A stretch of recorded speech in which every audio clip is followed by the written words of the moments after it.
I'm Sophia Korte, and I'm a sophomore here at Wakefield Country Day School. Today I will be interviewing Miss Nell Payne. Would you like to introduce yourself? Hello, my name is Nell Payne. I live outside Sperryville, and I've been in the county for about 5 years, but have been visiting here for more than 20, and I just love it. And I think Wakefield Country Day School is a terrific organization. How wonderful. You have held many positions in both the public sector on Capitol Hill and in the White House, as well as in the private sector.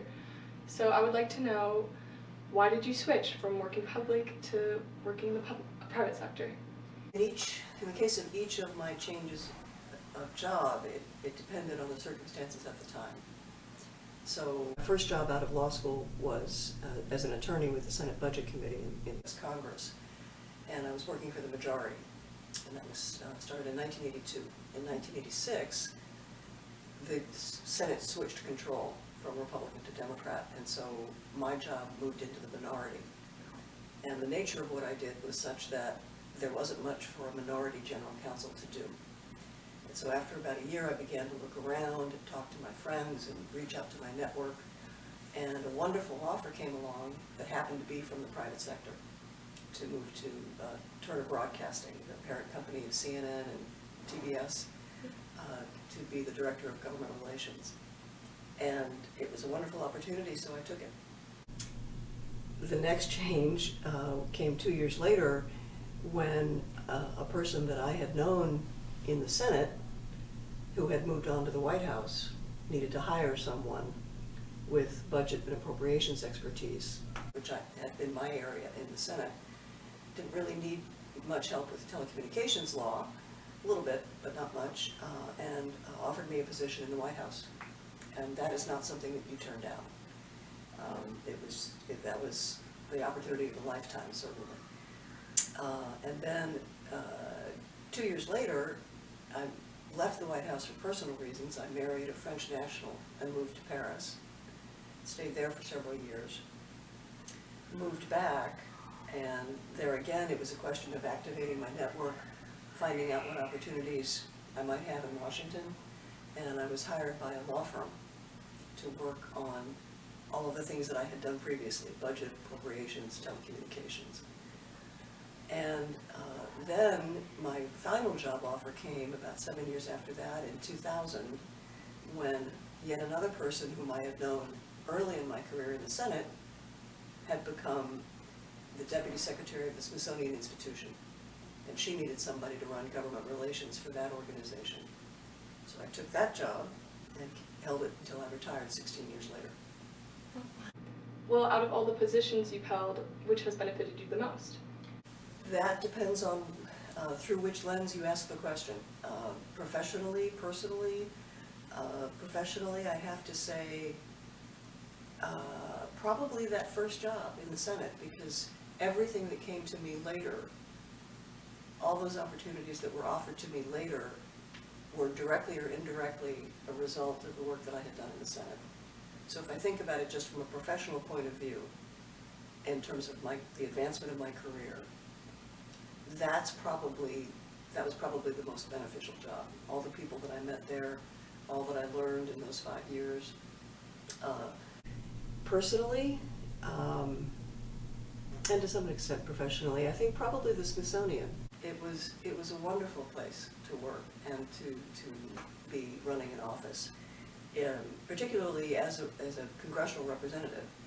If you think about government affairs and representing, it was in effect, I thought of it as my client. I had one client. From my research, I learned that you have an interest in French culture. Where did that interest stem from? It started out with serendipity. When I had studied German in high school and enjoyed it very much. And when I was in college, I had to work to help pay my bills.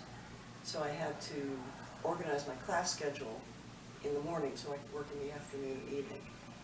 And I needed an 8 a.m. class. And I looked at what was available at 8 a.m., and the only thing that was even remotely interesting was introductory French. And so I signed up for that class just because I needed credits at 8 a.m. And within 2 weeks I was hooked.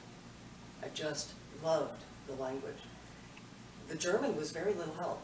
There's hardly any crossover. The grammar and the syntax are utterly different. But I had already had some experience learning how to learn a language. And just some familiarity with thinking in a different language. And the language that you speak, I do believe, changes to some degree how you think. And I found that intriguing, and it's a beautiful musical language. And so I ended up majoring in French, and then I walked away from it. I still can't explain why. I just didn't think I had a career. I didn't think I had career opportunities with French. I ended up going to law school, and then several years later I met this French national whom I married, and my interest was solidified in those 3 years that I lived in Paris during my marriage. And I had, through him and from in other routes, I had made several friends with whom I'm still in touch all these decades later. And it's strengthened over the decades. I go to France every year, at least once, except for COVID.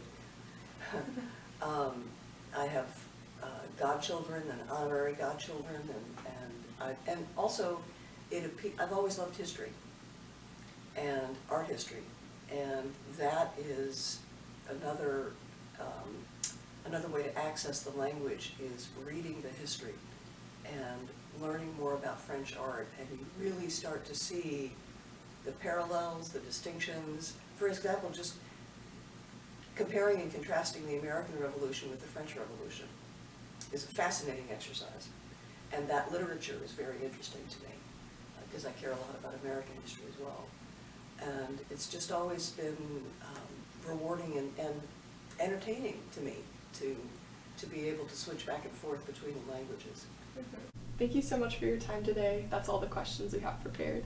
You're welcome. It's been a pleasure.